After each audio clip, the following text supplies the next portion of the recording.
Hello and welcome back. We're going to stick the cylinder head on this time. I've got the engine sat here ready to accept it. We've got to give it a good clean up. I mean, well, I've already given it a good clean up. I've got all of the dirt and grit off of it, and I've given it a little once over just to try and give it a little bit better of a sealing surface. It is an old block and it could really have done with being skimmed, but we haven't done that. We are going to use some well seal on this to try and help it seal up. I'm hoping we don't have any issues with this. It's not in the best condition. It could certainly be better. We have a newly rebuilt skimmed head to go on here. It's only a very, very light skim just to get the surface nice and clean and hopefully not have any issues. So yeah, we're going to stick the bolts in the top here. I've got an ARP stud bolt kit which I'm going to go and get out of the garage, and we'll get started on this. Okay, so all surfaces are nice and dry. We have our head here, we have our gasket. Pane gaskets typically are the better ones, from my experience. This is one that came with my engine rebuild kit, and you can just look at it and it looks cheap, but this one certainly does look a lot nicer, so we're definitely going to be using the pane gasket. We've gone for ARP head studs and bolts to use on this. Yeah, so we're pretty much there. All we've got to do now is slap it together, really. I had previously mentioned that I was considering using well seal on the head and block, but after doing a little bit of research, more modern gaskets are designed to be fitted dry and is supposed to have a better sealing ability without anything like well seal or any sort of sealant on it. So we won't be using well seal. Hopefully that works out well and it was not a bad decision, but we're going to leave this one on the sidelines this time. So what I'm going to do now is I'm going to put these ARP head studs in. There is a way that you have to put these, or there's two separate ways these can go around. Okay, so as I was mentioned, these studs do have a correct orientation, and the correct orientation actually is that the hex goes at the top, which is the longer thread, which you wouldn't think is that way, because you would like to think that the longer thread goes into the block for a better thread clamping, but it is not. It goes the other way around. So yep, just make sure if you do have this little hex, it always goes at the top. What I am doing now is I'm chasing all the threads. Never, when you finally install these, never use this sort of method. I am just installing these and working them in and out just to make sure all of my threads are nice and clean, because when we do put them in, we have to make sure that they go in hand tight. And obviously if they're a little bit tight to turn, like that is right there, you're not really sure what hand tight is, so we need to make sure we get these threads nice and clean. So I'm going to go and do this a load of times, and when I'm done I'll be back. Okay, so now that we're happy that all of our threads have been chased and should hopefully all go in quite easily, we're going to apply not tons but a little bit of this assembly lubricant that is supplied by ARP. This is what they recommend using. If you do use it, there's one torque setting, and if you don't, there's another torque setting, as it does affect it slightly. So just keep that in mind. If you are using it, you need to make sure you're using the correct torque settings. It's not a massive difference in cylinder torque. See what I did there? Straight in, nip it up, and that is it. That's all you got to do. That is hand height, and we're going to keep doing that until we reach the end of them. Yeah. Okay, we've got all of our head studs in. Lots of them. Hands ache now. I adopted a different strategy of getting these in. Rather than screwing them all in by hand, I used an Allen key in the top. I got them all the way down until they touched the bottom. I backed them off, and then I did them by hand. So I can't imagine that being an issue. I didn't design these parts though, so I can't talk really for that. So please just take what I just did with a hint of salt. I can't imagine it's going to cause any issues. Right, obviously all of our lubricant is going to have started to ease out as we've done these up. So I'm just going to give it a good clean. I'm going to give the surface a good clean. I'm going to go around with another clean rag in a minute. A little bit of brake cleaner, go around all the studs, get rid of all this lubricant, get it all nice and dry, and then we'll be ready to put the head gasket on. And then we'll put the head on. Okay, so it's all clean. We're ready to put our gasket on. This is the plain gasket I mentioned earlier. There is a certain way around this goes. It has top written on it. The cheaper looking one that I had doesn't have that. We need to put this on, but we need to make sure that we check for proper alignment while we're doing that. So we've got our top, we put it at the top. It can only go one way, but just make sure all your passages are clear. So we have a coolant passage here. This is designed, I'm assuming, for an oil way on a Triumph engine that we don't have on this end, but we have another one this end, and we do have an oil way. So just make sure every hole that you've got is clear. That is all we've got to do, and hopefully this gasket will go on all right. Da-da-da. There we go. Down we go. I don't know if you noticed in the last couple clips, but around our cylinder on this engine we have a recessed bore. From my understanding, this means it's a later model engine, and that means that you have to have a recessed bore head gasket. You can see these little rings that are going around the top of the gasket here. That is all that is. So just if you do have a recessed bore, make sure you get the right gasket, and if you don't have a recessed bore, again, make sure you do get the right gasket. But this is now on, and we're ready to pop the cylinder head on, so I'm going to do that next. Okay, so I've got the cylinder head here. It is a chunky old bit of metal, but with a little bit. There you go, we are on. Plonk. Cylinder head is fitted. Again, this can only go on one way. It's pretty straightforward. Just plonk it on and away it goes. Now we need to make sure we put loads of that, well, not loads, we need to put some of that ARP thread locker on these studs at the top here, and then we can put our washers and nuts on, do them up hand tight for now, and then we'll go through the torquing procedure. Okay, so as you can see, all of our nuts are on and they are all hand tight. They're just nipped up by hand. Of course, before you put your head on, make sure that you clean out any of the holes where the studs are going to come through, because it stops dirt getting on the thread if there is any. We had a little bit of dirt in one of them that I didn't manage to clean out, and it did get on the thread, and I've had to clean the thread off. So that's just a little pre-warning that we would do in the future. Make sure it's very clean.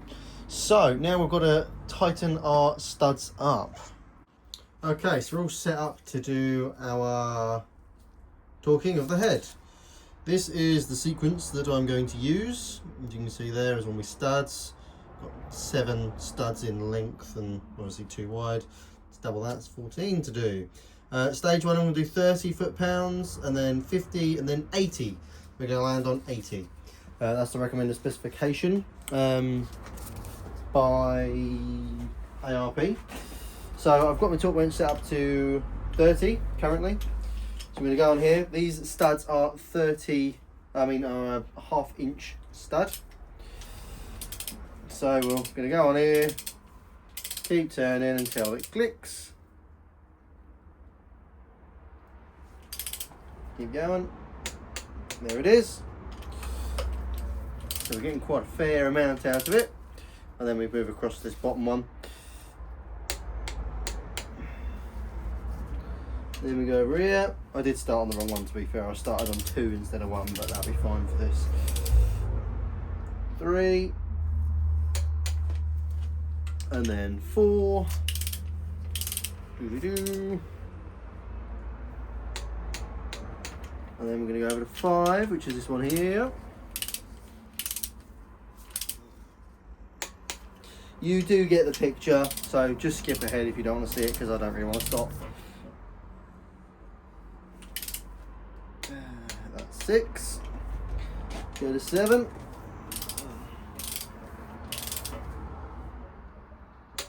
7. Oh, go to 8.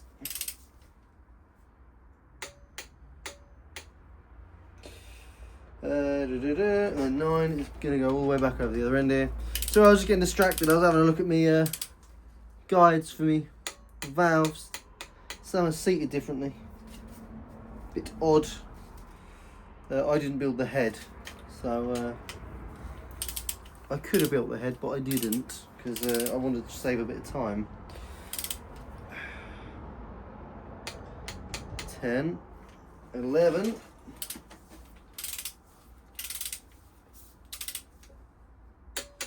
11, 12, and then 13. Nearly whacked the camera. And then 14. Perfect. Right, I'm going to pause this quickly. Okay, so I've turned my torque wrench up to 50 now, foot-pounds. We're going to start at the bottom this time, like we didn't last time, which is number 1. This is where you start putting a little bit more pressure on it.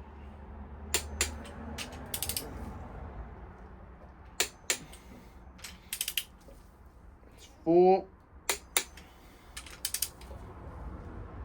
5, 6, 7 is here, 8,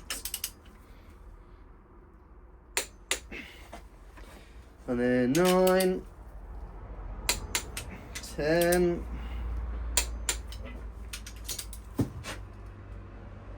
11, 12, and 13 and 14 are these two here. Right, now we're going to start putting a little bit more stress on these. Doing it up to 80 now. Do that up. Bit more. Bit less. Right, now we're at 80 foot-pounds. Hopefully it stays on the stand. So, 1.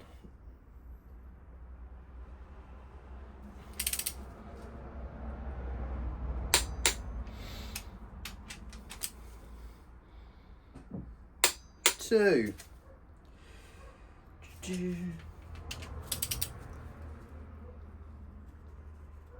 3.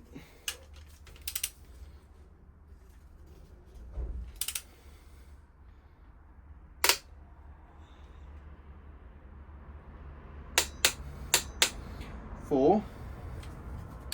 Shoot me up a little bit there, don't know really what happened.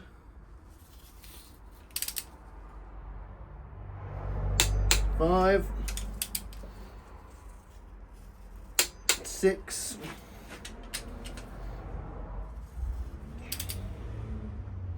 7,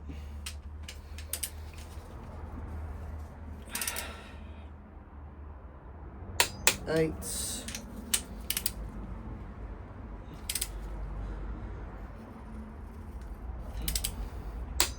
9, 10,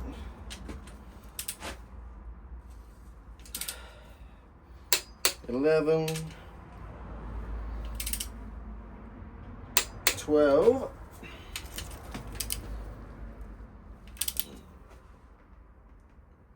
13. Arm's a bit tired now. 14. Right, I'm going to proof check all of these. I won't bore you through that. Okay, so we're all talked up. 80 foot-pounds. Always worth proof checking after you're finished. I had a couple that nipped up a little bit more before the torque wrench went, so definitely worth proof checking after you have done. As for the thing I was mentioning earlier about the collars on my valves here, you can see these ones are protruding quite a lot and these ones are not. I now notice that the ones where they protrude are a different type of top hat. So yeah, nothing to worry about. As you can see, they all protrude on the valve by the exact same amount, which means them collars are doing their job. So nothing for me to stress about there. Now the next job, realistically for me, I want to clean it up and paint it. Is realistically my next job, but I want to do something first. Okay, this is my mid-build motivation. Hey, so these are the carburetors I'm going to be running. This is a kit that was made by a company called Dan ST Engineering. Very nice kit. I didn't buy them new because I can't afford to buy them new. I got them second hand for a fairly good deal. We're going to be using them. They're Kane or the other one. There's two different carburetors that he supplies. Can't remember the name of these ones off the top of my head. But they are very good carburetors, much more reliable than the old stuff. And once set up, they're going to sound pretty incredible. One issue we are going to have though is, imagine this is the level that the engine's going to sit at. These kick upwards. And unfortunately, these do have to sit at a certain angle, to my knowledge, which means that we are going to run into clearance issues with the bonnet. It's fine. I'm quite happy to sacrifice a hole in the bonnet for the noise that these things are going to make. And this engine is going to sound pretty incredible too. So yes, with that said, I'm going to pack up for tonight and crack on again tomorrow. And tomorrow will include cleaning everything and painting everything and cleaning and putting a lot of masking tape in places. So yeah, that's for me tonight. Okay, so we are back, and I was going to clean this up and paint it, but I decided I was going to remove these studs. I got two out, all right. A little bit of heat, a little bit of persuasion, they came out. This one, not so much. This one is stuck in there. I'm going to remove these bits of tissue. I put them in there to stop any flakes from the angle grinder. Basically, I've just cleaned these surfaces up. I domed the edge over so that I could shock it to see if it would come out, but it didn't. So what I'm going to do now is I'm going to weld the inside of the stud to the nut. Hopefully that'll be enough to get it out. It's quite a well used trick. I have no gas in my welder, so I'm going to have to turn the heat up and get it nice and hot and melt them together. Yeah, it's just one of them things. I wanted to take these out as well. I thought it should be a lot easier just to put a bit of masking tape over the whole lot, rubber mallet to get it all nice and shaped, no studs, and while I'm there and clean all the threads up, put a bit of copper slip on them, and then won't have any issues with them. But we have ended up with an issue, and it's caused by me, so we're going to sort it out. A little bit of welding there now. Okay, so I had to forfeit and I had to get some gas. I wasn't getting the penetration I needed, but we've got a nice weld on there, and we are now extracting this stud, which is awesome, which means I might actually be able to crack on with some of the other jobs that I want to do. So it's been a couple of days, but we are there. We've got the stud out. Cool, let's move on. Okay, so we've got one job that we're going to quickly smash out of the park, and that is a blanking plate. My bike carburetors require a consistent 2 to 3 psi at the carburetors, and I'm not going to use the standard pump due to being able to regulate this nicely. I'm going to blank off this plate. So basically, the original fuel pump goes here. It's driven off the camshaft. We're going to blank this off, and then we can run a motorbike fuel pump next to the tank, which will do all of our fueling, which is perfect. That's the way we want to do it. So we need to make a blanking plate. I've got the gasket for our fuel pump where it would normally go, and we're just going to outline this, cut it out, and hopefully be done. Okay, and just like that, we have a little blanking plate with a gasket on there and a little bit of well seal. That'll seal up lovely, and then we won't have a factory fuel pump, which is nice. I'm going to go ahead and put all of the core plugs in the engine block. I've decided that I'm going to paint the engine with the core plugs in. I'm not too worried about the different colours. It would look nice having the engine block black and then having these plugs silver, but I want to get bits on the engine, and while I'm cleaning it up, it's one less thing to block up as well. So I'm going to go and stick them in now. And just like that, we've got plugs. Ta-da! I've also stuck the cover on. I've been over to the car and I've taken this off of it because I didn't really want to put the sheet over it now that I've got all of this sort of exposed that I can't really get to. Yeah, so I've got the cover for it, and I've also taken all the push rods. They were absolutely filthy. No inside of any engine should look like that. That's all off the push rods, and well, that and this. So we are now in a position where we can put the rocker arm and gear on. I'm not going to do that today, and I'm not going to do that in this video either. I'm going to call it there, and we're going to crack on with this in the next video. So if you've enjoyed or found it even a little bit interesting, consider subscribing and liking. And of course, I'd like to hear everybody's feedback in the comments too. See you later.